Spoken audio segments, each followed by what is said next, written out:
Halo semua, perkenalkan nama saya Anna Maria Haheli dari Fakultas Keguruan dan Ilmu Pendidikan, Program Studi Pendidikan Matematika, Universitas Nusa Cendana Kupang. Pada kesempatan ini, saya akan membawa materi tentang pendekatan, metode-metode, dan teknik pembelajaran. Sebelum kita masuk ke dalam materi, saya akan memperkenalkan anggota dari kelompok saya. Yang pertama, Anna Maria Haheli, yaitu diri saya sendiri. Yang kedua, Lutwindiani Dedegansa. Yang ketiga, Novaldi Ani.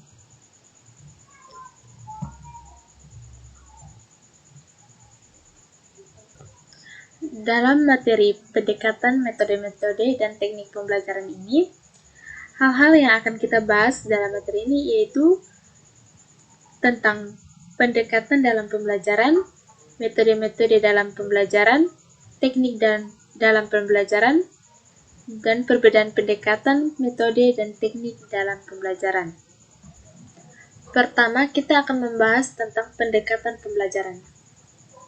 Sebelum kita mempelajari lebih jauh tentang pendekatan pembelajaran, pertama-tama kita harus mengetahui maksud dari pendekatan pembelajaran atau arti dari pendekatan pembelajaran tersebut. Pendekatan pembelajaran dapat diartikan sebagai titik tolak atau sudut pandang kita terhadap proses pembelajaran yang merujuk pada pandangan tentang terjadinya suatu proses yang sifatnya masih sangat umum, di dalamnya mewadahi, menginspirasi, menguatkan, dan melatari metode pembelajaran dengan cakupan teoritis tertentu. Dalam pembelajaran ada berbagai macam pendekatan, antara lain yang pertama pendekatan konsep. Pendekatan konsep adalah pendekatan pembelajaran yang secara langsung menyajikan konsep tanpa memberikan kesempatan kepada siswa untuk menghayati bagaimana konsep itu diperoleh. Maksud dari pengertian pendekatan konsep ini adalah siswa dibimbing memahami suatu bahasan dengan memahami konsep-konsep yang terkandung di dalamnya. Dalam proses pembelajaran tersebut, penguasaan konsep dan subkonsep yang menjadi sasaran utama pembelajaran. Kedua, pendekatan lingkungan. Penggunaan pendekatan lingkungan berarti mengaitkan lingkungan dalam suatu proses belajar mengajar, di mana guru menjelaskan materi sambil memberikan contoh permasalahan yang dekat dengan lingkungan.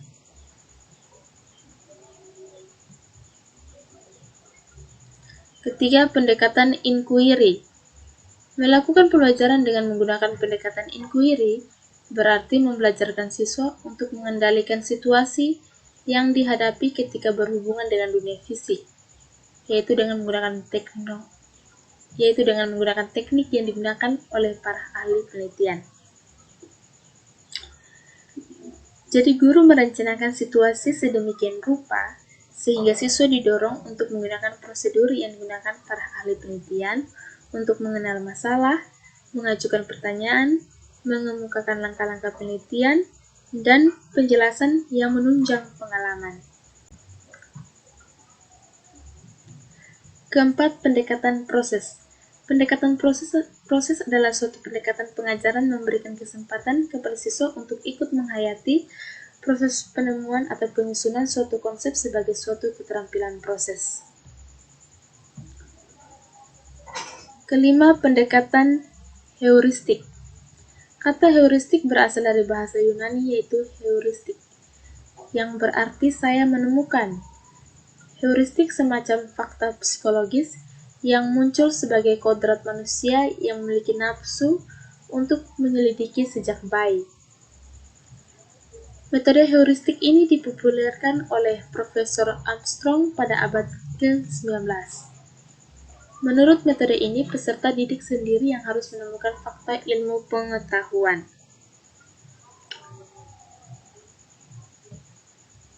Keenam, pendekatan pembelajaran kooperatif atau cooperative learning. Pembelajaran kooperatif merupakan suatu pendekatan pembelajaran di mana siswa belajar dan bekerja dalam kelompok-kelompok secara kolaboratif yang anggota terdiri dari 4-6 orang dengan struktur kelompok heterogen. Yang ketujuh, pendekatan interaktif.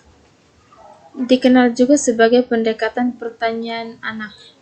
Memberi kesempatan pada siswa untuk mengajukan pertanyaan untuk kemudian melakukan penyelidikan yang berkaitan dengan pertanyaan yang mereka ajukan. Maksudnya di sini memberikan kesempatan pada siswa untuk mengajukan pertanyaan. Setelah itu guru perlu mengumpulkan, memilih dan mengubah pertanyaan tersebut menjadi suatu kegiatan yang spesifik.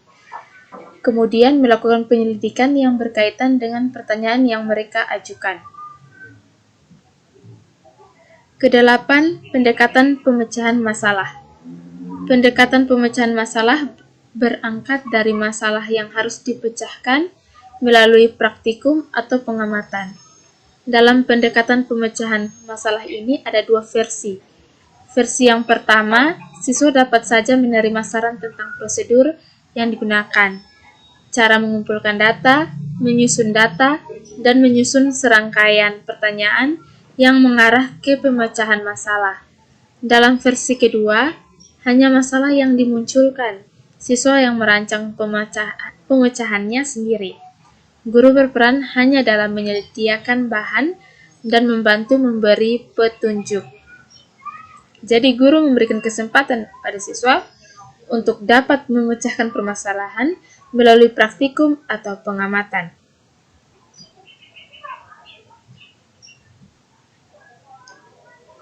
Yang kesembilan, pendekatan sains, teknologi, dan masyarakat atau STM. Dalam rangka mewujudkan sekolah sebagai bagian dari masyarakat, telah dikembangkan bahan kajian pengajaran sains dalam bentuk sains, teknologi, dan masyarakat. STM ini merupakan pengindonesian dari Science, Technology, and Society.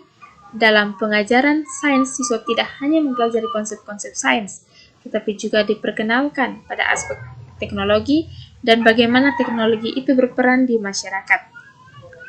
Jadi maksud dari pendekatan sains, teknologi, dan masyarakat adalah guru mengembangkan bahan kajian pengajaran sains dalam bentuk sains, teknologi, dan masyarakat. Yang ke-10, pendekatan terpadu. Pendekatan ini merupakan pendekatan yang intinya memadukan dua unsur atau lebih dalam suatu kegiatan pembelajaran. Unsur pembelajaran yang dipadukan dapat berupa konsep dengan proses. Konsep dari satu mata pelajaran dengan konsep mata pelajaran lain. Atau dapat juga berupa penggabungan suatu metode dengan metode lain. Jadi inti dari pendekatan terpadu ini yaitu guru memadukan dua unsur atau lebih dalam suatu kegiatan pembelajaran. Pemaduan ini dilakukan dengan menekankan pada prinsip keterkaitan antar satu unsur dengan unsur lain. 11. Pendekatan induktif. Pendekatan induktif merupakan salah satu model pendekatan penelitian yang digunakan untuk menyusun logika dan penalaran dalam membangun sebuah ilmu pengetahuan. Jadi guru mengajak siswa agar dapat menarik kesimpulan berdasarkan fakta konkret yang berkaitan dengan materi yang telah diajarkan.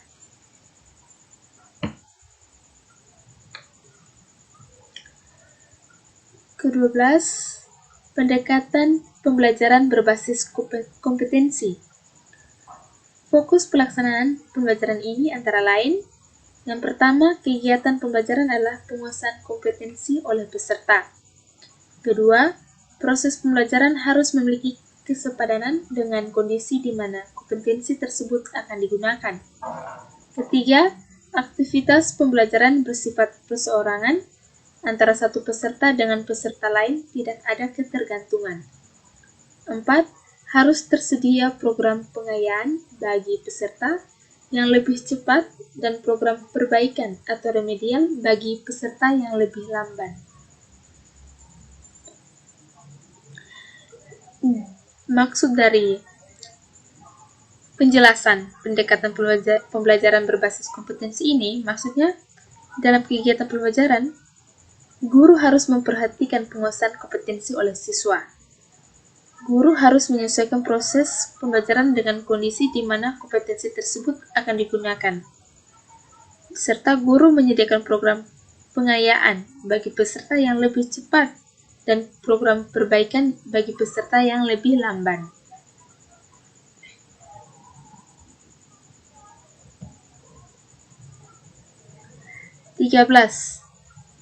Pendekatan pembelajaran manajemen kelas. Menurut Parkey dalam OMR Hamalik, pendekatan manajemen kelas dapat diartikan sebagai upaya untuk mengatur situasi kelas untuk menjamin terciptanya iklim yang dapat mendukung aktivitas pembelajaran bagi seluruh siswa. Nah, dalam pendekatan pembelajaran manajemen kelas ini, guru mengontrol situasi belajar siswa, mengarahkan kegiatan belajar bagi siswa, dan menjembatani perbedaan belajar siswa.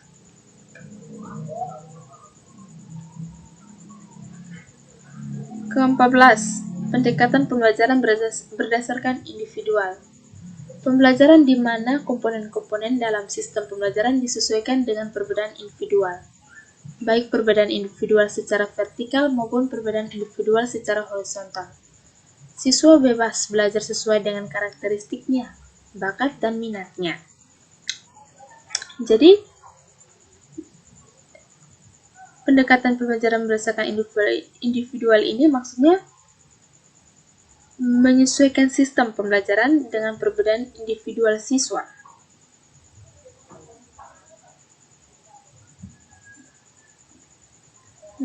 Pendekatan konstruktivis. Teori belajar konstruktivis beranjak dari psikologi perkembangan intelektual Piaget yang memandang belajar sebagai proses pengaturan sendiri yang dilakukan seseorang dalam mengatasi konflik kognitif. Konflik kognitif timbul pada saat terjadi ketidakselarasan antara informasi yang diterima siswa karena struktur kognitif yang telah dimilikinya. Maksud di sini adalah guru mengajak siswa agar dapat membina konsep sendiri atas materi yang telah diajarkan dan menghubungkan kaitkan perkara yang dipelajari dengan pengetahuan yang ada pada siswa. 16. Pendekatan pembelajaran jarak jauh. Menurut Joliffe, secara tradisional pembelajaran jarak jauh merupakan pembelajaran di mana secara geografis siswa atau pembelajar berada jauh dari fasilitator atau guru dan bekerja atau belajar secara mandiri melalui serangkaian bahan-bahan pembelajaran.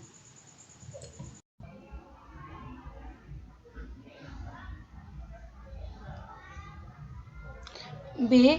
Metode-metode pembelajaran. Yang pertama, metode-metode pembelajaran kooperatif. A. Jigsaw. Pembelajaran dengan metode jigsaw diawali dengan pengenalan topik yang akan dibahas oleh guru. Guru bisa menuliskan topik yang akan dipelajari pada papan tulis, whiteboard, penayangan PowerPoint, dan sebagainya. Guru menanyakan kepada peserta didik apa yang mereka ketahui mengenai topik tersebut. B. Think Pair Sharp. Seperti namanya thinking, pembelajaran ini diawali dengan guru mengajukan pertanyaan atau isu terkait dengan pelajaran untuk dipikirkan oleh peserta didik. C. Numbered Heads Together. Pembelajaran dengan menggunakan metode ini diawali dengan numbering. Guru membagi kelas menjadi kelompok-kelompok kecil. Jumlah kelompok sebaiknya mempertimbangkan jumlah konsep yang dipelajari. Jika jumlah peserta didik dalam satu kelas terdiri dari 40 orang dan terbagi menjadi 5 kelompok berdasarkan jumlah konsep yang dipelajari, maka tiap kelompok terdiri 8 orang. Tiap-tiap orang dalam tiap-tiap kelompok diberi nomor 1 sampai dengan 8. D. Group investigation. Pembelajaran dengan metode group investigation dimulai dengan pembagian kelompok. Selanjutnya, guru beserta peserta didik memilih topik-topik tertentu dengan permasalahan-permasalahan yang dapat dikembangkan dari topik-topik itu. Sesudah topik beserta permasalahannya disepakati, peserta didik beserta guru menentukan metode penelitian yang dikembangkan untuk memecahkan masalah. E. To stay to try. Metode to stay to try atau metode 2 tinggal 2 tamu. Pembelajaran dengan metode ini diawali dengan pembagian kelompok. Setelah kelompok terbentuk, guru memberikan tugas berupa permasalahan-permasalahan yang harus didiskusikan jawabannya. F. Make a match. Hal-hal yang perlu dipersiapkan jika pembelajaran dikembangkan dengan make a match adalah kartu-kartu. Kartu-kartu tersebut terdiri dari kartu berisi pertanyaan-pertanyaan dan kartu-kartu lainnya berisi jawaban dari pertanyaan-pertanyaan tersebut. G. Listening team. Pembelajaran dengan metode listening team diawali dengan pemaparan materi pembelajaran oleh guru. Selanjutnya, guru membagi kelas menjadi kelompok-kelompok. Setiap kelompok mempunyai peran masing-masing. H. Inside-outside circle. Pembelajaran dengan metode ini diawali dengan pembentukan kelompok. Jika kelas terdiri dari 40 orang, bagilah menjadi 2 kelompok besar. Tiap-tiap kelompok besar terdiri dari 2 kelompok lingkaran dalam dengan jumlah anggota 10 dan kelompok lingkaran luar terdiri dari 10 orang. Aturlah sedemikian rupa pada masing-masing kelompok besar, yaitu anggota kelompok lingkaran dalam berdiri melingkar menghadap keluar dan anggota kelompok lingkaran luar berdiri menghadap ke dalam. Dengan demikian, antara anggota lingkaran dalam dan luar saling berpasangan dan berhadap-hadapan. Berikan tugas pada tiap-tiap pasangan yang berhadap-hadapan itu. I. Bamboo dancing. Pembelajaran dengan metode ini serupa dengan metode inside-outside circle. Pembelajaran diawali dengan pengenalan topik oleh guru. Guru bisa menuliskan topik tersebut di papan tulis, atau dapat pula guru bertanya jawab apa yang diketahui peserta didik mengenai topik itu. Kegiatan sumbangsaran ini dimaksudkan untuk mengaktifkan struktur kognitif yang telah dimiliki peserta didik agar lebih siap menghadapi pelajaran yang baru. J. Point counter point. Metode pembelajaran ini dipergunakan untuk mendorong peserta didik berpikir dalam berbagai perspektif. Jika metode pembelajaran ini dikembangkan, maka yang harus diperhatikan adalah materi pembelajaran. K. The power of two. Seperti metode pembelajaran kooperatif lainnya, praktik pembelajaran dengan metode the power of two diawali dengan mengajukan pertanyaan. Diharapkan pertanyaan yang dikembangkan adalah pertanyaan yang membutuhkan pemikiran kritis. 2. Metode-metode pendukung pengembangan pembelajaran kooperatif. Banyak dijumpai di kelas, pembelajaran kooperatif tidak berjalan efektif. Meskipun guru telah menerapkan prinsip-prinsip pembelajaran kooperatif. Diskusi sebagai salah satu mekanisme membangun kooperatif tidak berjalan efektif karena banyak hal. Diskusi banyak didominasi oleh salah seorang peserta didik yang telah mempunyai skemata tentang apa yang akan dipelajari. Fenomena ini menunjukkan bahwa penggunaan pembelajaran kooperatif membutuhkan persiapan matang. A. PQ 4R. Pengalaman awal bisa dibangun melalui aktivitas membaca.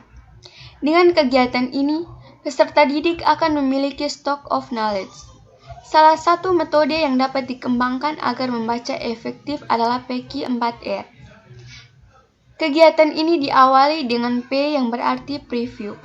Fokus preview adalah peserta didik menemukan ide-ide pokok yang dikembangkan dalam bahan bacaan. Langkah berikutnya adalah Q yang berarti question atau bertanya. Peserta didik merumuskan pertanyaan-pertanyaan untuk dirinya sendiri. Setelah pertanyaan-pertanyaan dirumuskan, selanjutnya peserta didik membaca atau read secara detail dari bahan bacaan yang dipelajarinya. Pada tahap ini, peserta didik diarahkan mencari jawaban terhadap semua pertanyaan-pertanyaan yang telah dirumuskannya.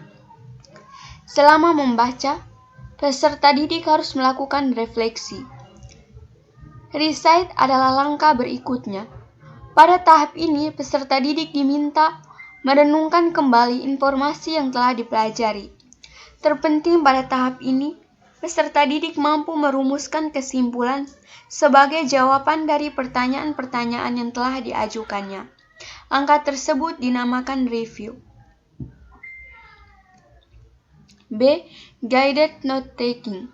Metode pembelajaran lain yang dapat dikembangkan untuk membangun stok knowledge peserta didik adalah metode catatan terbimbing.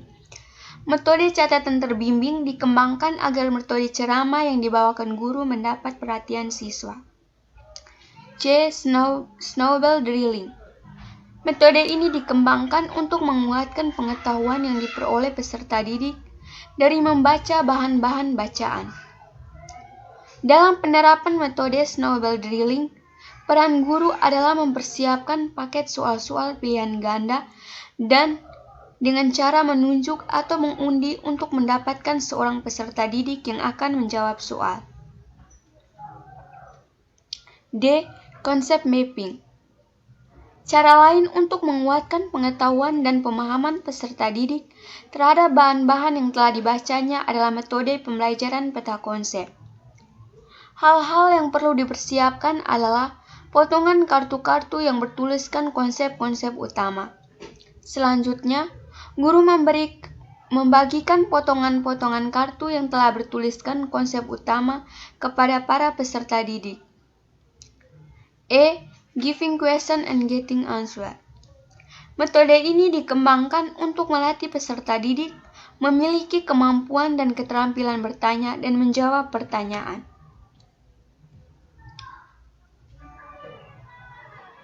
F. Question student have. Metode ini dikembangkan untuk melatih peserta didik agar memiliki kemampuan dan keterampilan bertanya. G. Talking stick. Pembelajaran dengan metode ini mendorong peserta didik untuk berani mengemukakan pendapat. Pembelajaran dengan metode ini diawali oleh penjelasan guru mengenai materi pokok yang akan dipelajari. H. Everyone is teacher here. Metode setiap orang adalah guru merupakan cara tepat untuk mendapatkan partisipasi kelas secara keseluruhan maupun individual. Metode ini memberikan kesempatan kepada setiap siswa untuk berperan sebagai guru bagi kawan-kawannya. I. Tebak pelajaran. Metode tebak pelajaran dikembangkan untuk menarik perhatian siswa selama mengikuti pembelajaran. Ketiga, metode-metode pembelajaran aktif. Di bawah ini adalah metode-metode pembelajaran aktif untuk mengarahkan atensi peserta didik terhadap materi yang dipelajarinya. A. Learning start with a question. B. Planted question. C. Team quiz. D. Modeling the way. E. Silent demonstration.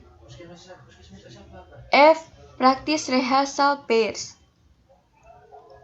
G. Reflective. H. Bermain jawaban. I. Group resume. J. Index card maths. K. Guided teaching. D. Learning cell. M. Learning contracts. N. Learning journal. O. Example non-example. P. Picture and picture. Q. Cooperative script. R. Artikulasi. S. Snowball throwing. T. Student facilitator and explaining. U. Tebak kata. F. Concept sentence. W. Complete sentence. X. Time token arrange. Y. Student teams achievement division.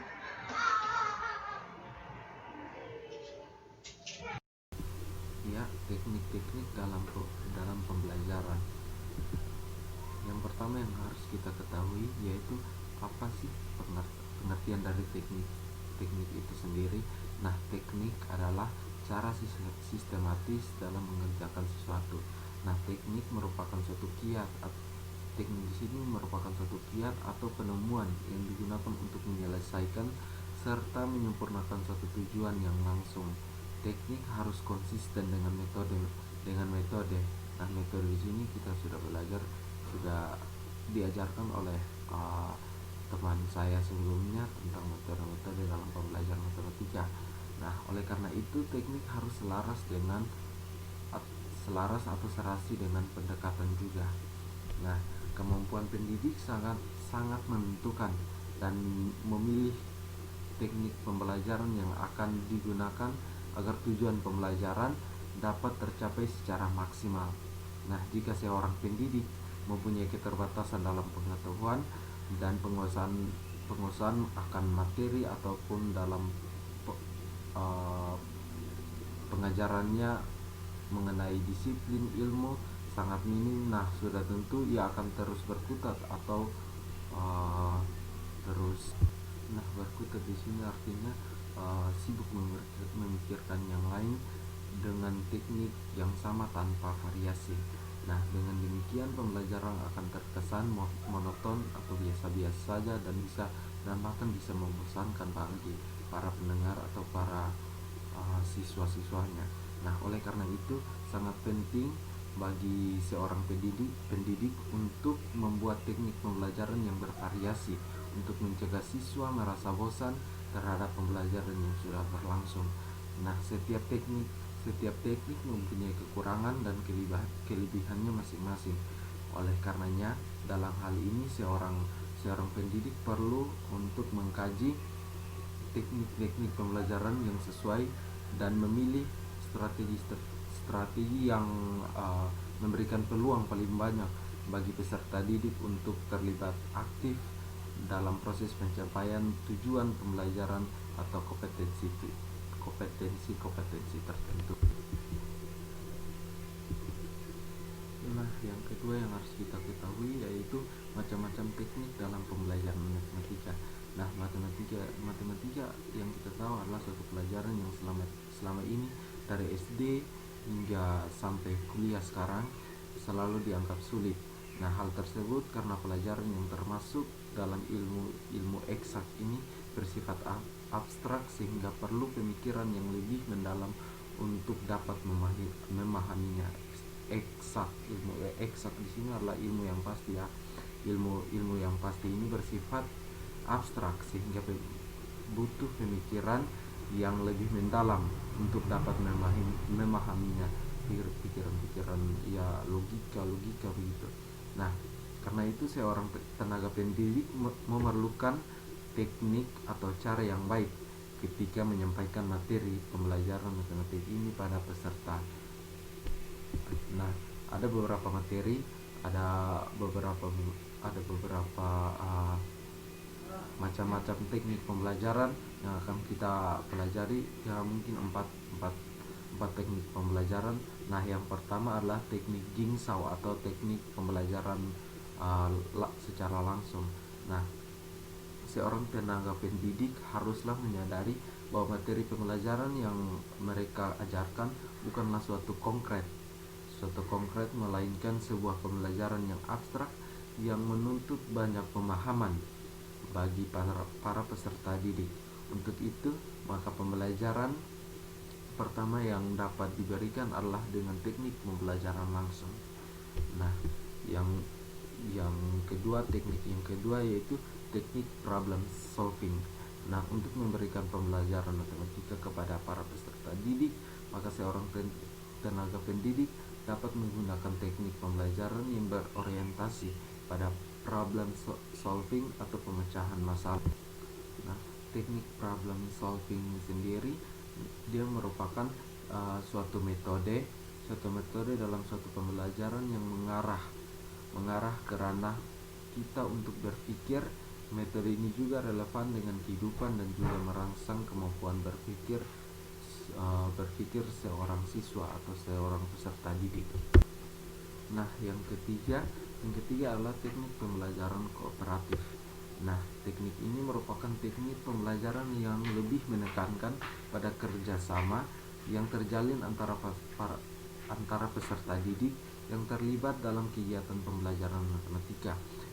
Di sini seorang tenaga pendidik dapat membentuk kelompok-kelompok peserta didik di mana setiap kelompok tersebut diberikan tugas untuk menyelesaikan persoalan matematika. Nah, yang keempat adalah teknik pembelajaran kontekstual. Nah, teknik pembelajaran yang satu ini merupakan sebuah teknik atau cara pembelajaran yang berbasis pada konteks, atau artinya seorang tenaga pendidik diharapkan agar menyampaikan atau memberikan pelajaran matematika yang sesuai dengan konteks yang dialami para peserta didik. Ya, itu dia beberapa teknik-teknik dalam pembelajaran matematika. Nah, yang berikutnya kita sudah belajar tentang pendekatan dan metode-metode dan juga teknik-teknik dalam pembelajaran matematika. Nah, yang terakhir kita juga dapat pelajari perbedaan pendekatan, metode, dan teknik pembelajaran, terkhususnya dalam pelajaran matematika ya. Dari pembahasan yang sudah dijelaskan di atas, dapat dikatakan bahwa pendekatan pembelajaran dapat didefinisikan sebagai suatu cara pandang atau orientasi yang dilakukan terhadap proses pembelajaran yang mewadahi, menguatkan, dan melatari metode pembelajaran dengan cakupan teoritis tertentu untuk mencapai tujuan instruksional tertentu. Nah, metode pembelajaran merupakan prosedur atau cara yang digunakan oleh guru untuk mengimplementasikan rencana-rencana praktis untuk mencapai tujuan pembelajaran. Jadi metode berfokus pada pencapaian tujuan pembelajaran. Nah, teknik adalah cara khusus untuk mengimplementasikan metode dalam sebuah proses pembelajaran. Mengapa model dibahas di akhir? Karena model merupakan wadah keseluruhan dari proses pembelajaran itu sendiri. Seluruh proses dalam pembelajaran dari awal sampai akhir yang disajikan secara khas itu disebut model pembelajaran. Ya, oke, sekian dari hasil presentasi dari kelompok kami, kelompok 13. Terima kasih buat yang sudah menonton video ini. Semoga video ini dapat bermanfaat bagi kita semua, dan terkhususnya bagi calon guru-guru matematika yang akan datang. Salam sehat dari kami, kelompok 13.